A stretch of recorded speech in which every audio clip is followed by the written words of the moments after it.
The Hyperloop is seen as one of the biggest advancements in transportation by many. Elon Musk, the project inventor, even called it a totally different mode of transport. But what if I told you that very similar concepts have already been developed in the last century? And why don't we have this already then? Hey, I'm Brian with EBO Gadgets, and Elon Musk wasn't actually the first to come up with the Hyperloop. So let's look into this a little.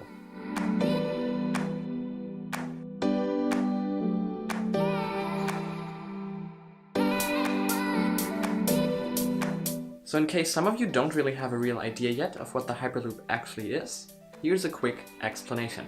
The Hyperloop was first mentioned by famous inventor Elon Musk, CEO of electric car company Tesla and rocket company SpaceX, in an interview in 2012. Musk proposed a system where a pod would be running on an air cushion inside a low-pressure tube. This would allow the system to greatly overcome the normal hurdles of ground and air friction, enabling speeds above 1,000 kilometers an hour. The vehicle would be propelled using air compression and linear motors. Since the project's initial start, the propulsion and levitation system has been switched over to magnetic levitation, however, since it's easier to do and a lot quieter. So at this point, what you basically need to know is that the Hyperloop is a maglev in a part vacuum tube that can go faster than a commercial airplane without direct emissions.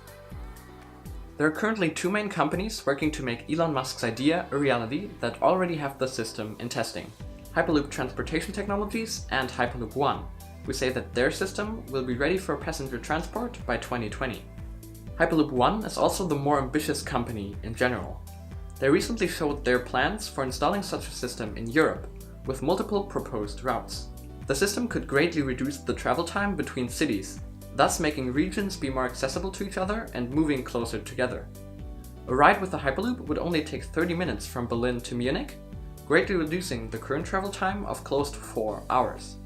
This is without stops though, while the Intercity Express high-speed train stops a few times during the 650-kilometer journey. But this isn't actually the first time that such a transport concept was proposed in Europe.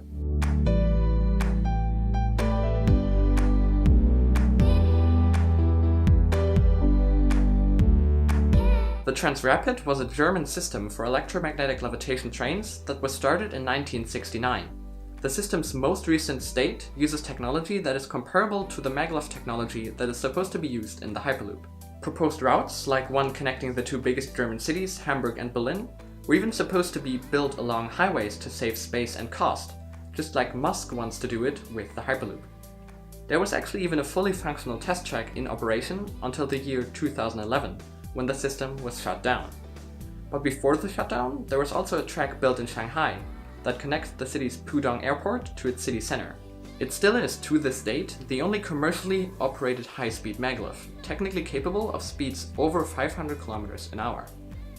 Of course, you already knew that maglevs were being worked on before Elon Musk, but it's still interesting to look at this, because even normal magnetic levitation trains are a big step forward in terms of transportation. Why we still haven't seen them being widely adopted yet despite this?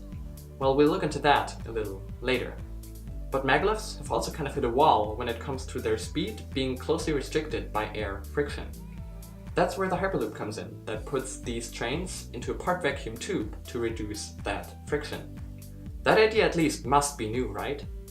Well, not so much. The Swiss metro was a concept developed by Swiss engineer Rudolf Neith in 1974 to connect major cities in the country in very little time.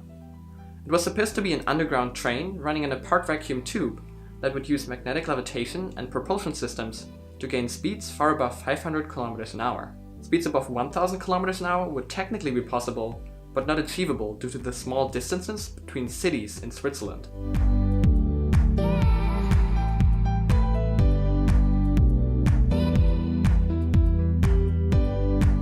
Doesn't the idea of the Swiss metro sound familiar? Well, that's because it's actually almost identical to the one that is currently being worked on with the Hyperloop. But if this was already worked on since the 70s and general magnetic levitation has been tested even sooner, then let us finally come to the question why we don't ride around in maglevs running through vacuum-filled tubes yet. Well, the answer is, as it usually is, money. A Swiss metro route from St. Gallen to Geneva was estimated to cost almost 13 billion euros, And you know that in Western democracies, most large projects end up costing a multitude of the proposed cost.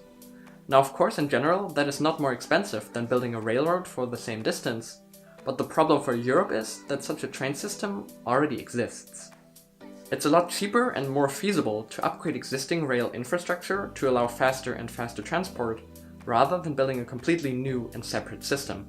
The discussion that was held in Switzerland and also in Germany was that for very little money, upgrading existing rail infrastructure to support high-speed travel already cuts the travel time from 2 hours to 1, whereas the next cut from 1 hour to half an hour with a new system would cost billions.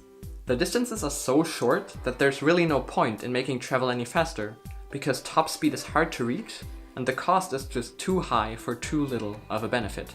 This is also why the Swiss Metro and Transrapid were both shut down in 2009 and 2011 respectively, due to lack of funding. When it comes to longer distances like in the US, there might be a similar problem. At a few thousand kilometers, planes catch up to the maglevs, even with boarding times. And the benefit of no direct emissions is one that is great, but also one that stands against the immense cost for the tracks that planes don't need. All of these problems are some that the Hyperloop may very well face as well. But there is of course still hope for the system though. It has the most potential in regions of the world where mid-level distances have to be overcome, and where there isn't already existing high-speed infrastructure in place, like in Asia or between San Francisco and Los Angeles in the US, where the Hyperloop also had its first proposal. Although these opportunities are also diminishing while projects like the California high-speed rail are being worked on. Still, rail companies around the world know about the potential of the technology if it can ever be feasibly used in a commercial environment.